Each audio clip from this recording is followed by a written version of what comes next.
16 on a quiet Sunday morning, no balloons, no cake, no hugs, just an envelope. It was placed neatly on the kitchen table. My name written on it in my mom's handwriting. Clean. Careful. Cold, I thought. Maybe it was a birthday letter, something simple.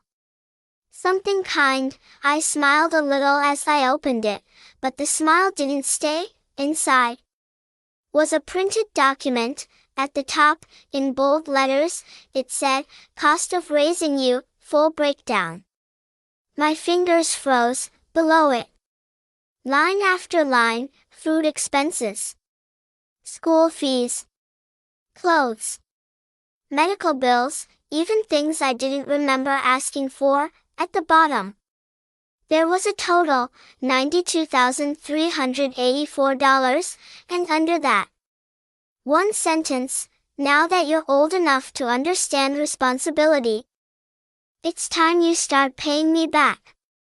I didn't cry, I didn't even breathe for a few seconds. I just stood there, staring at the number, because in that moment, I didn't feel like a daughter anymore, I felt like a debt. My name is Anna, I am 16 years old, and I grew up in a house that always looked calm from the outside. We lived in a small but clean home. White walls, brown curtains, a little garden in the front that my mom never really cared about. Everything was quiet, too quiet sometimes. It was always just me and my mom. My dad left when I was very young. I don't remember his face clearly. Only a voice. And a door closing. After that, it was just us. My mom worked a lot. She always said she did everything for me. "I gave up my life for you," she would say. At first, when I was younger, those words felt warm, but as I grew older, they started to feel heavy, like something I owed her for. We didn't talk much. Not in the way other families do, no long conversations, no laughter at the dinner table, just simple things. "Did you finish your homework?" "Yes." "Eat your food." "Okay." That was our routine, but there was one person in my life who made everything feel softer, my grandma.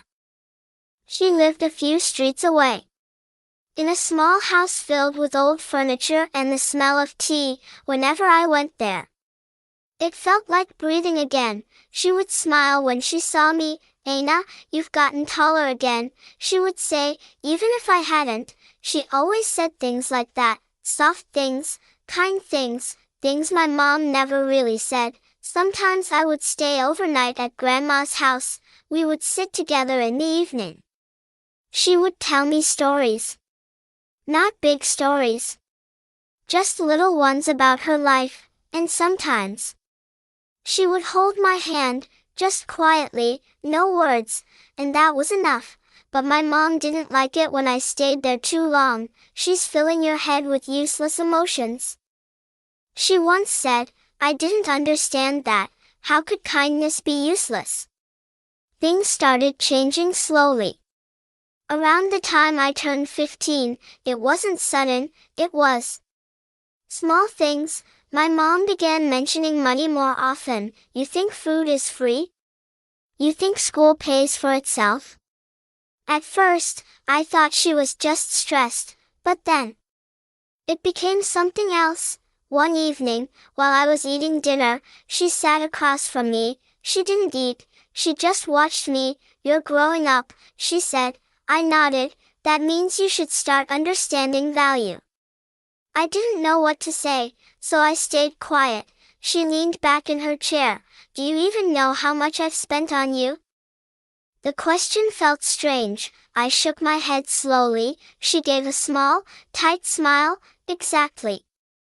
After that, things felt different. Every time I needed something, it came with a reminder. New shoes, add that to the list. School trip, I hope you remember this later.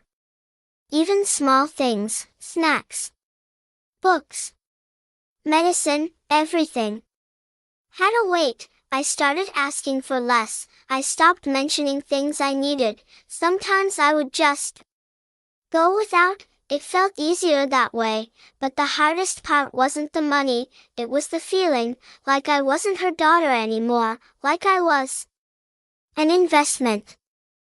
And then, my 16th birthday came. I didn't expect much, maybe just a quiet day, maybe nothing at all, but I didn't expect that. The envelope, the paper, the number, $92,384. I read it again, and again. My hands were shaking a little. My mom walked into the kitchen while I was still standing there. "You opened it," she said calmly. I nodded. "I thought it was time," she continued. "You understood reality." My voice felt small when I spoke. "Reality?" She crossed her arms. "Yes. Life isn't free. I've done everything for you. Now it's your turn to be responsible." I stared at her. "I'm 16. And that's old enough to start planning," she replied.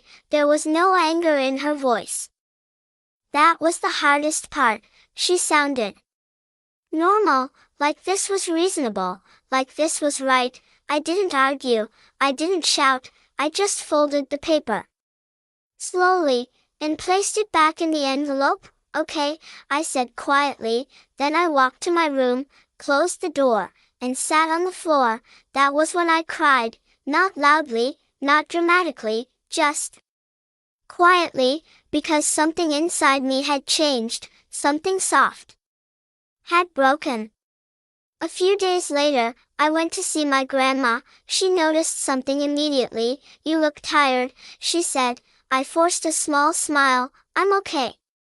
But she knew I wasn't. She always knew, so I told her about the invoice, about the number, about everything. This time, she didn't stay silent. Her expression changed, not angry, but firm. She stood up slowly and walked to an old wooden cabinet. From inside, she took out a small box. She brought it back and placed it on the table. "Hannah," she said softly, "there's something I never told your mother." I looked at her, confused. She opened the box. Inside were papers, old ones, carefully folded. "This is my will," she said. My heart skipped a little. I don't understand," I whispered. She looked at me with gentle eyes. I was waiting for the right time. She placed her hand over mine, and I think, this is it. A week later, everything changed. My mom received a call from a lawyer. She didn't say much at first, but I could see it in her face. Confusion, then surprise, then something else, fear. Maybe. That evening, she came home earlier than usual. She looked at me differently, not cold, not distant, just uncertain. "We need to talk," she said. We sat at the same kitchen table, the same place where she gave me the invoice.